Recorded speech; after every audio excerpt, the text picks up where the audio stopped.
Eh, Kita kalau mau mengetahui betul dia seorang wali, ya setelah kita mengikutinya nanti, ya toh. Ya, tanda-tandanya itu, tanda-tandanya jangan sampai wali dulu lah, sampai takwa. Orang marah nggak dia, bisa menahan marah, mudah memaafkan nggak dia.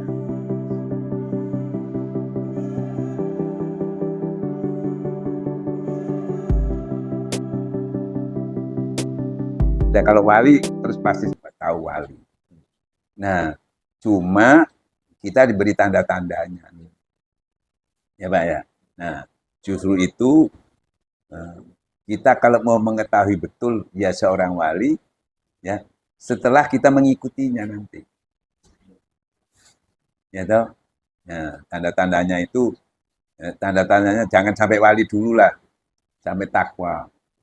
Orang marah nggak dia, bisa menahan marah, mudah memaafkan nggak dia. Itu syarat-syarat, tanda-tanda dalam kehidupannya ya.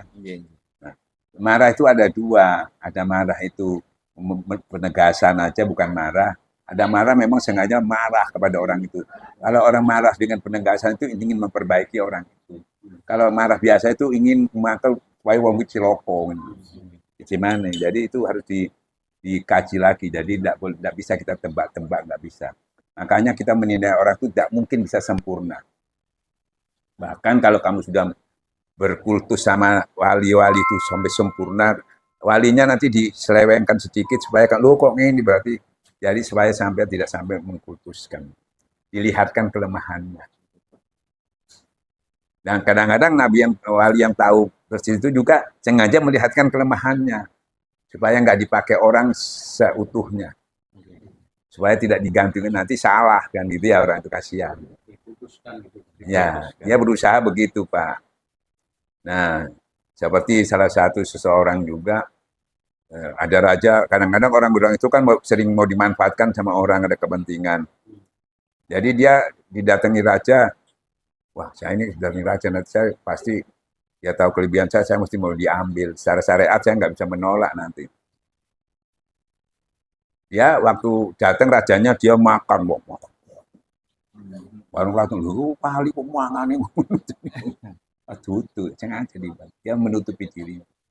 Makanya hampir wali-wali itu ditutup sama Allah, jadi dilihatkan seutuhnya. Jadi dilihatkan karomahnya itu sekali-sekali, tapi dilihatkan juga ada kelemahannya. Karena dikhawatirkan itu tadi. Kan banyak orang itu sudah akhirnya baik buruknya itu semua diterima sama Allah, diterima sama orang itu. Dia ketergantungan itu dalam pola. Makanya Nabi aja itu tidak boleh, apalagi kita. Nah, itu banyak terjebak di situ. Sama, besok mana oh. Seger aku bicara. Loro hilang. Gini wow, kan pas saja kenal tadi itu aulia yang secara dohir sudah wafat. Ya. Kemudian muncul lagi itu saya tanyakan, apakah dia hadir? Saya punya keyakinan kalau Allah Maha Kuasa bisa hadir lagi dalam keadaan seperti dohirnya tadi. Ya bisa, Ya karena itu. wali itu kan tidak mati dia. Ya Tidak, itu keyakinan saya gitu. siapa yang mengatakan mati? Iya. Kita bisa berhubungan dengan dia. Saya Iya. punya logikanya ya. Iya. Saya katakan tadi. Karena saya sering tanya, kita ini secara dohirnya itu putus semua sama Tuhan. Semua ini syirik semua. Putus semua sama ulama, para nabi, putus semua. Nah, bagaimana supaya nggak putus? Masuklah kami orang pilihan Tuhan itu. Nah, masuknya gimana ya? Masuk itu mengerucut semua satu frekuensi, semuanya ke Tuhan. Satu frekuensi. Kalau sudah satu channel ini kan dibuka ini kan semua ada di situ. Maka saya katakan Nabi ada di mana sekarang? Suada di mana? Ada di sisi Allah. Nah, kamu berzikir ada di mana? Nah, ada di sisi Allah, masuk sudah. Kalau kamu tidak zikir, kamu di luar pakar, kan di luar. Nah, dengan masuknya itu, kamu sudah masuk dalam orang pilihan Tuhan. Makanya masuknya itu juga nggak bisa begitu aja kamu masuk. Melalui proses juga kan, imannya diperbaiki dulu, tauhidnya diperbaiki dulu.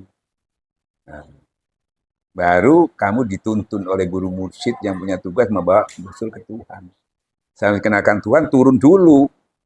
Masih bayi, masih dituntun dulu sama gurunya. Nah, mulai kamu memerangi. Ya, hijab-hijab itu harus dibuka satu persatu. Nah, masuk ke kamu ke dalam aturan mainnya. Ya, menahan amarah, ya, mulhamah, mutmainah, sampai mutmainah. Nah, kalau mutmainah, kamu masih namun nasi. Dipanggil sama Tuhan, wahai nafsu yang irji, kembali kepada Tuhanku.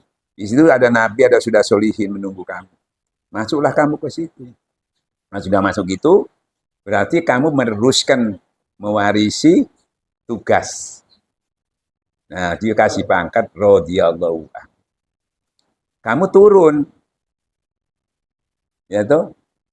Nah, kalau tadi kamu itu jadi ulama, kamu ceramah masih pakai hawa nafsu kamu yang menggiring, nggak sempurna. Setelah ini sudah sempurna, sudah mutmainnah, bukan nafsu lagi. Kamu turun, di mana ada kamu, di sini kita sudah bersama Allah menyampaikannya.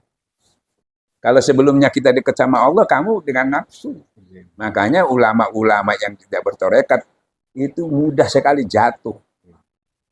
Mudah sekali dibeli, mudah sekali dipengaruhi. Dan arahnya kebanyakan masih popularitas, cari duit, cari apa, dan sebagainya. Itu pengakuan Imam Ghazali sendiri dari Ustadz. Setelah dia bertemu Allah, saya sama juga, tapi saya sudah berubah. Tujuan saya yang semula, yang begitu saya rubah. Semata-mata saya lakukan karena Allah. Kalau dulu memang nggak bisa dihindari, walaupun tahu tidak boleh, karena dikuasai nafsu. Jadi tahu ini salah, tetap aja nggak bisa. Nah, menyelesaikannya, ya tuh, amalannya diperbaiki, sudah bagus amalannya. Sempurna semua, soheh semua. Yang bikin masalah itu hatimu. Makanya aku melihat apa yang aku melihat bukan dahirmu lagi. Aku melihat apa yang ada dalam hatimu. Di situ ada aku apa enggak? Kalau enggak, nafsu. Kalau sudah nafsu, semua yang kamu sampaikan itu sudah tidak berguna.